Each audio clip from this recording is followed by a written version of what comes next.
नमस्कार दोस्तों, वंदे मातरम, जय हिंद। कल परसों आप लोगों ने देखा कि केजरीवाल जी जो हैं, जो दिल्ली के मुख्यमंत्री हैं, उन्होंने बहुत ही इनोसेंस के साथ, बहुत ही मासूमियत से उन्होंने जो नरेंद्र मोदी जी के साथ उनकी जो मीटिंग चल रही थी, स्टेट की हाई लेवल मीटिंग थी, उसकी लाइव फीड मीडिया को दे दिया और अपनी जो उनकी स्क्रिप्टेड लिखी हुई स्पीच थी उसको बहुत ही सहजता के साथ उन्होंने पढ़ा, बोला और मीडिया ने उसे पूरी हर जगह दिखाया। कुछ ऐसी पिक्चर वहाँ पे उन्होंने प्रेजेंट की कि जैसे उन्होंने कोविड में, पिछली लहर में और इस वाली लहर में, फर्स्ट वेव और सेकेंड वेव, उन्होंने बहुत अच्छा काम किया है और पिछले 6 साल में उन्होंने बहुत ही अच्छा काम दिल्ली में किया और सारी परेशानियाँ जो हैं वो शायद केंद्र सरकार की वजह से है। तो चलिए आज मैं आपको फैक्ट्स के सहारे, सिर्फ और सिर्फ फैक्ट्स के सहारे, कोई परसेप्शन नहीं, कुछ भी और नहीं, सिर्फ फैक्ट्स के सहारे ये बताऊंगा कि केजरीवाल कितना झूठ बोलते हैं। और उन्होंने पिछले 6 साल 2015 में वो जीत गया है, 2020 में वो जीत गया है, पिछले 6 साल में उन्होंने हेल्थ इंफ्रास्ट्रक्चर के लिए दिल्ली में क्या किया। तो चलिए शुरू करते हैं। ये एक तरह से अब मैं यहाँ पे एक केजरीवाल के लिए पोल खोल सीरीज शुरू कर रहा हूँ, जिसमें 4-5 वीडियो मैं बनाऊँगा। आज के वीडियो में डेडिकेटेड जो टॉपिक है वो ऑक्सीजन सप्लाई पे है, क्योंकि उन्होंने बहुत कुछ बोला ऑक्सीजन सप्लाई पे। शुरू करते हैं। सबसे पहली बात कि जब पहली वेव आई तो क्या केजरीवाल को ये नहीं पता था कि ऑक्सीजन की ज़रूरत पड़ेगी? 6 साल में ऑक्सीजन का एक भी प्लांट केजरीवाल जी कहीं भी नहीं लगवा पाए। 6 साल के कार्यकाल में एक भी बड़ा हॉस्पिटल अरविंद केजरीवाल अपने राज्य दिल्ली में नहीं बना पाते हैं। मोहल्ला क्लिनिक का सारा क्रेडिट लेते हैं, लेकिन एक भी बड़ा हॉस्पिटल जहां पे शायद इस तरह की ट्रीटमेंट को कहीं मदद मिलती दिल्ली में, वो नहीं बना पाते हैं। ठीक उसी के विपरीत जिस केंद्र सरकार पे वो रिस्पॉन्सिबिलिटी डालना चाह रहे हैं, उस केंद्र सरकार ने 2014 से लेकर आज 7 साल में 15 नए एम्स, आपको पता होना चाहिए इस वक्त भारत में 22 फंक्शनल एम्स हैं, जो जिसमें से 15 सिर्फ पिछले 7 साल में बने हैं। और उसी के साथ साथ ये भी जान लीजिए कि 6 एम्स 2003 में अटल बिहारी वाजपेयी जी की गवर्नमेंट ने अप्रूव किए थे, जिसको बनाने में यूपीए की मनमोहन सिंह गवर्नमेंट ने 9 साल लगा दिए। सिर्फ एक एम्स था 2003 से पहले। 6 एम्स 2003 में अटल बिहारी वाजपेयी गवर्नमेंट वहाँ पे अप्रूव करती है, कंस्ट्रक्शन शुरू होता है, जिसको कंप्लीट करने में 2012 9 साल लगाते हैं मनमोहन सिंह जी, उनकी सरकार। एकमात्र एम्स जो यूपीए गवर्नमेंट में अप्रूव हुआ वो एम्स रायबरेली था 2013 में, लेकिन उसको शुरुआत वो फंक्शनल होता है जब योगी गवर्नमेंट बनती है 2017 में यूपी में। तो ये पहली चीज़ कि वो एक भी हॉस्पिटल नहीं बना पाए। अब दूसरी बात आते हैं ऑक्सीजन सप्लाई पे। कल की मीटिंग में जब वो ये बोल रहे थे, उसके 2-3 दिन पहले ही जो गौतम बुद्ध नगर में आइनॉक्स का ऑक्सीजन मैन्युफैक्चरिंग प्लांट है, उसकी पूरी की पूरी डेडिकेटेड सप्लाई दिल्ली के लिए डेडिकेट कर दी गई है। इवन यूपी में गौतम बुद्ध नगर, गाजियाबाद के हॉस्पिटल को भी वहाँ से कोई सप्लाई नहीं मिलेगी। ये केजरीवाल की मीटिंग से पहले की बात है। यूपी के गाजियाबाद, गौतम बुद्ध नगर को जो भी ऑक्सीजन की सप्लाई लेनी है वो अब मोदी नगर से लेनी है। और वो वहाँ कह रहे थे कि केंद्र सरकार ये सुनिश्चित करे कि दिल्ली को सप्लाई रेगुलर मिले। और केंद्र सरकार ने पहले ही, उनके कहने से पहले ही, जो गौतम बुद्ध नगर का प्लांट है उसकी सारी सप्लाई दिल्ली को दे रखी है।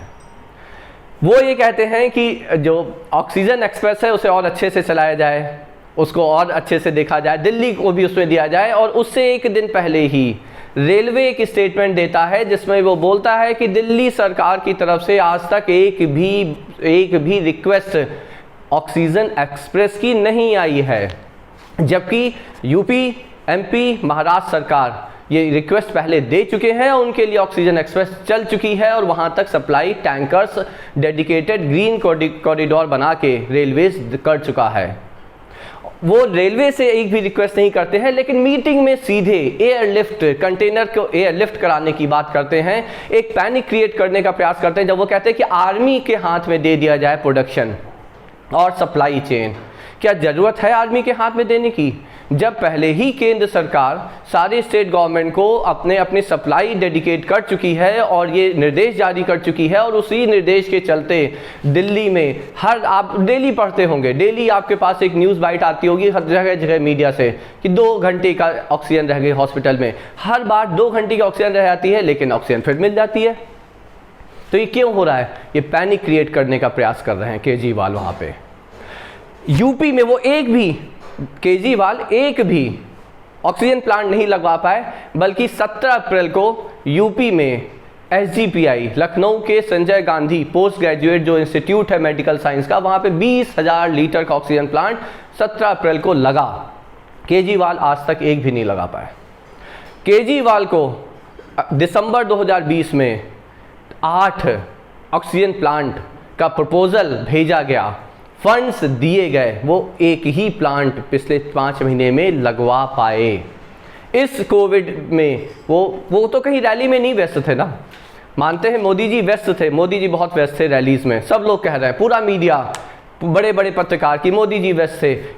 इसी व्यस्तता में फरवरी 2021 के अंत तक जो ऑक्सीजन, मेडिकल ऑक्सीजन की जो प्रोडक्शन और सप्लाई था 1250 मैट्रिक टन था। इसी व्यस्तता में मोदी जी ने उस सप्लाई और उसके प्रोडक्शन को तिगुना 4700 मैट्रिक टन पहुंचा दिया इसी व्यस्तता में। लेकिन केजरीवाल तो कहीं व्यस्त नहीं थे, वो तो दिल्ली में ही थे, वो एक भी ऑक्सीजन प्लांट नहीं लगवा पाए। ये है आपका केजरीवाल का डेडिकेशन अपनी जनता के प्रति। ये वही केजरीवाल हैं जिन्होंने फर्स्ट लॉकडाउन के समय अपने यहाँ से जो इनके प्रवासी मजदूर थे यूपी और बिहार के, उनको लॉकडाउन के समय वहाँ पे बस दे दी उन्होंने, एक पैनिक क्रिएट किया और बस दे दी, और बस से उन्हें बॉर्डर पे छुड़वा दिया कि वो लोग वहाँ से चले जाएं तो शायद उनका खर्चा बचे, तो शायद वो कुछ मैनेज कर पाएँ। और फिर योगी गवर्नमेंट ने हज़ारों बस यहाँ पे लगवा के उनको सबको अपने यहाँ लिया और उनका ध्यान रखने का प्रयास तो किया कम से कम। इसी के साथ साथ ये भी मैं आपको बता दूं कि यूपी गवर्नमेंट के प्रिंसिपल सेक्रेटरी ने अभी बोला है कि 13 नए मेडिकल जो ऑक्सीजन के प्लांट्स हैं वो मुश्किल से 15 दिन के अंदर यूपी में बनके तैयार हो जाएंगे, जबकि अरविंद केजरीवाल की तरफ से अभी तक एक भी ऐसा डिक्लेरेशन की गवर्नमेंट की तरफ से नहीं आया है। तो ये पहली सच्चाई है अरविंद केजरीवाल के 6 साल के कार्यकाल की और उनके कोविड मैनेजमेंट की।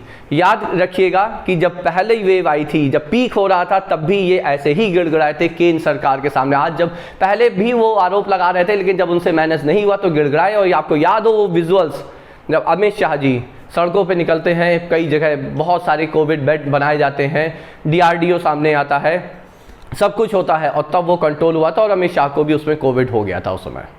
आज वही स्थिति सेकेंड वेव दिल्ली में आई है। क्या ये तैयार नहीं हो सकते थे? क्या किया अरविंद केजरीवाल ने? एक पूरा नैरेटिव, एक विमर्श तैयार किया जा रहा है पूरे मीडिया में कि केंद्र सरकार फेल है। केंद्र सरकार का फेलियर हो सकता है, लेकिन उससे बड़ा फेलियर हर राज्य सरकार का है, खास तौर से महाराष्ट्र सरकार और दिल्ली सरकार के, जो कि पहली वेव में भी सबसे बुरी तरह प्रभावित हुए थे और वो सेकेंड वेव से पहले भी बिल्कुल भी तैयार नहीं थे। आज से 7 दिन पहले तक प्रेस कॉन्फ्रेंस कर के अरविंद केजरीवाल, उनके हेल्थ मिनिस्टर सत्येंद्र जैन कहते रहे कि कोविड बेड की कोई कमी नहीं, वेंटिलेटर की कोई कमी नहीं, ऑक्सीजन की कोई कमी नहीं। तो क्यों उन्होंने ऑक्सीजन की कमी उन्हें अचानक से दिख गई? क्यों वो बेड नहीं बढ़ा पाए? क्यों वो 6 साल में एक भी अस्पताल नहीं बना पाए? क्यों वो एक भी ऑक्सीजन प्लांट नहीं लगा पाए, जबकि 8 ऑक्सीजन प्लांट का फंड अप्रूवल सेंट्रल गवर्नमेंट उन्हें पहले से दे के रखा हुआ था? कोई ये सवाल नहीं पूछ रहा, और वो एक बहुत ही मासूमियत के साथ आते हैं और एक ऐसी मीटिंग जिसका कोई लाइव फीड बाहर नहीं जाना चाहिए, उसको बिल्कुल लाइव फीड मीडिया को देते हैं और मीडिया वाले उसे बहुत आराम से प्ले करती है, और उसमें ऐसा दिखाने का प्रयास किया जाता है कि जैसे अरविंद केजरीवाल ने बहुत चिंता है उन्हें अपने यहाँ के लोगों की। कितनी चिंता है ये शायद आप आज के इस फैक्ट वाले वीडियो से समझ गए होंगे। अगले वीडियो में हम बताएंगे कि हॉस्पिटल की जो स्थिति है, केजरीवाल ने कितना काम किया और बाकी सरकारों ने कितना काम किया हॉस्पिटल पे, वैक्सीन पे कितना काम किया केजरीवाल सरकार ने और बाकी सरकारों ने। तो चलिए आज के लिए इतना ही। नमस्कार, वंदे मातरम, जय हिंद।